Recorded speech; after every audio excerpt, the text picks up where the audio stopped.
ibababa mo ang pabigat sa buhay. Meron po tayong pabigat sa buhay na nangyayari. Ano mang yung buhay natin na bumipigat sa iyong pagtatapat.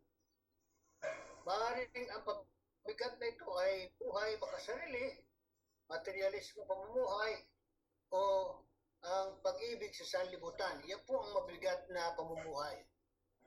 Ang pangsarili sa larangan ng panglalangoy, katulad po ng paglalangoy po yung tinatawag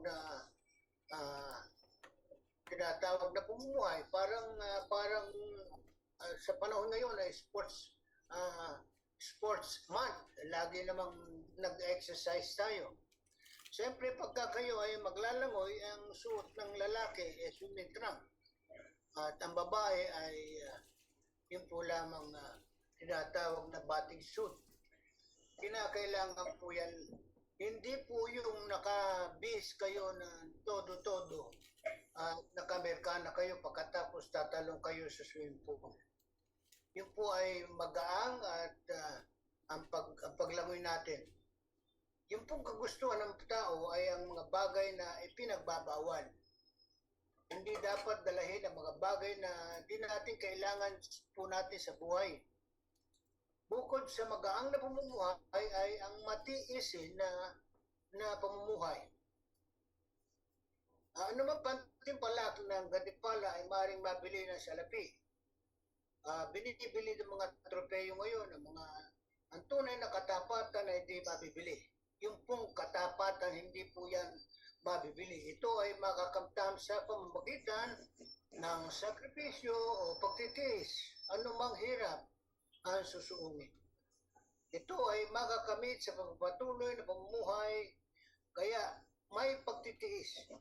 Ginagawa mo ang ayaw mong gawin at di mo ginagawa ang nais mong isagawa. Ang pamumuhay Kristiyano ay nangangailangan ng magaang at may pagtitiis sa pamumuhay. Pero kung awit na sa himno na ang palagay ko, ang title po, It's Not an Easy Road. No. Sabi, it's not an easy road. We are traveling to heaven. For many are the tolls on the way. Ito sa koro noon, medyo may emphatic ang expression doon. Oh no, it's not an easy road. No, it's not an easy road. Lahat po tayo ay magsasakripisyo. Pero po kung wala na po ngayon, dati, isa siyang Kristiyanong incheck, sa magitan ng pagsasalita niya, meron po tayong natutunan. Ang sabi niya, buhay Kristo, hilap. Buhay wala Kristo, hilap. Ibig sabihin, pagka na kay Kristo ka, mahirap. Pagka ikaw ay wala kay Kristo, mahirap din. Pero, sabi niya, pero buhay melong Kristo. Melong kolona na buhay. Minsan ay hirap na hirap magsalita yung incheck. At ating isipin, ito ay medyo theological ito. We are expected to walk out our salvation with fear and trembling. Work out our salvation, hindi work for. Pagkaiba po yan, yung work for salvation. Work out, katulad ng mga ehersisyo, kinakailangan po tayong mag-work out. Pagka walang ehersisyo, ang pananalangin, ang pakikipag-usap sa Diyos, ang mga bagay-bagay, hindi po tayo lalakas. Ang ipinamumuhay ng mga Kristiyano, ang pamumuhay, bawat mananampalataya, ay niyatang sa atin. Sa atin po yan iniyatang, hindi po doon sa mga walang pananampalataya, o kulang sa pananampalataya, o mahinang pananampalataya, o ang uri ng pamumuhay para sa atin ay nakikilala. May pagkakaibang uri ng pamumuhay sa anumang grupo ng mga tao sa paligid natin, sa nakakakita sa atin.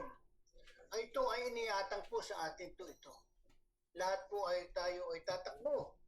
Ang pamumuhay na ito para sa magtatapat na tinatanggap natin ang pananampalataya na hindi inaasahan sa ibang tao, sa atin ito, at nagtatapat kay Kristo.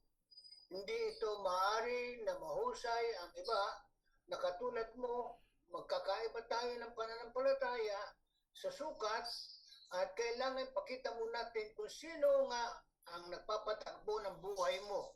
Kung si Kristo ang pinamumuhay ng iyong tinatawag na lehitimong Kristiyano. Ang dagdag pa rito ng ating panangin ay ang sabi, kung tayo po ay tatakbo, wala po tayong titingnan kundi si Kristo lamang. Pagka kayo tingin sa iba, may pagkakataon na tayo ay mapapahamak. Tumingin tayo kay Jesus. Bakit? Siya po ang sumakdal ng ating pananampalataya. Bakit sa Kanya lamang? Meron po tayong magagandang halimbawa makikita sa mga matandang Kristiyano o mananampalatayang Kristiyano. Ang titignan po natin ay si Kristo para makamtan natin ang gantimpala. Naalala ko po yung mga umpisa na naman yata ngayon ng mga, pero dito umpisa na ng basketballista, no? Yung mga nagbabasketball. Hindi po kayo hahawak ng bola pagkatapos itatapon nyo kung saan saan. Ang paghawak po ng bola, ako hindi marunong ng basketball, pero isa sa paborito ko yung sports, yung basketball. Paghawak nyo ng bola, hindi nyo itatapon kahit saan. Hindi nyo ipapasa kung kanino. Doon sa kasama nyo at ang tingin ninyong lahat, ang tingin nating lahat ay doon sa goal. Sa goal, si Kristo ang ating goal. Pagka sumala kayo sa goal, hindi kayo tumingin sa goal, ay maiiba ang buhay ninyo. Ang dati kong gawin ay tumingin ako sa leader. Tingin ako ng tingin sa leader na nagbibigay sa akin ng inspirasyon sa pamumuhay. Sa pamumuhay Kristiyano. Pero ngayon, kung ako ay aasa lamang sa isang leader, sa ganitong gawain na hindi ko may pamumuhay ang inaasahan ng Panginoon sa akin. Kailangan tumingin tayo sa Panginoong Jesus. Na nakagawian ko na ako'y magbunot ng sahig, na ako'y lumaki po sa Maynila, doon po ako, minsan may nararanasan po ako ng mga hayop, mga daga, naiinis ako sa mga daga, hinahataw ko, hinahabol ko. Pero minsan yung daga parang tao. Pagka yung nakapasok na doon sa isang butas na hindi nyo maintindihan, pag napasok parang tao, gaganyan-ganyan. Wala kang magagawa. Nandito na ako sa aking safe nakalalagayan. Paghabol ko sa kanya, maaaring abutan ko, maaaring hindi, pero ang hinahabol niya, ang hinahanap niya ay yung butas na siya ay meron security. Ganyan ang Kristiyano. Kinakailangan maging tapat na nakatingin kay Jesus na walang makakakuha ng ibang atensyon sa buhay ng pananampalataya. Kay Jesus lamang. Walang pangalan sa silong ng langit na sukat natin ikaligtas. Kay Jesus lamang. Walang sino man ang tumutugon sa nagakda at nagpapatibay ng pananampalataya. Tumingin kay Jesus lamang, ang paligid natin ay atin titingnan ay mapapahamak tayo. Kung nasa atin ang mga bagay na ito, ang pamumuhay Kristiyano ay matapat na mapagtatagumpayan. Ang sabi nga ng talata, ako'y nakipagbaka ng mabuting pakikipagbaka, natapos ko na ang aking takbo, iningatan ko ang aking pananampalataya, mamuhay ng tapat, sa dulo ng iyong buhay, tatanggapin mong korona ng buhay. Yan po ang may babahagi ko sa umagang ito. First meeting natin ay amunin natin ang ating pananampalataya. Meron po kayong tanong sa ating mga sinabi ko po sa inyo. Yung po munang may kinalaman doon sa lesson ICCM. Hindi ko palang nasagot na yun. Parang paliwanag, ang MBS po ay hindi accredited. Ang ICCM po, accredited. Pagka pa kayo ay graduate sa ICCM,